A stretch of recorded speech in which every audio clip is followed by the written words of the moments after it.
Kągi, šiandien norėčiau visus pasveikinti su Valentino diena. Buvo tikrai sunkios varžybos, tačiau šiandien varžovus buvo trumpas suolas kaip ir mūsų.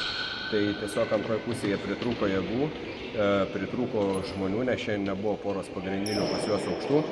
Mes norėtumėm pasiųsti nuo komandos linkėjimus Alanui Urbonui ir Dariui Bručkui, kurie praeitą sekmadienį labai daug savęs atidavė ir šiandien paprašė išeiginės.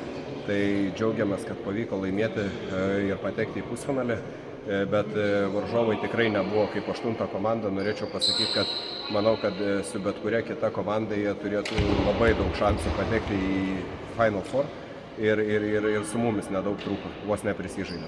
Stipri komanda iš tikrųjų. Pagarba turėjo šiandien 2 savo stiprius aukštaūgius, nors ir neturėjo savo lyderioje, bet mes neturėjom nei vieno aukšto, kadangi vasario 14 rungtynės. Tai žmonės susiplanavę iš anksto, tai negalėjo atvykti. Būtumėm turėję, manau, gal būtumėm šiandien laimėję.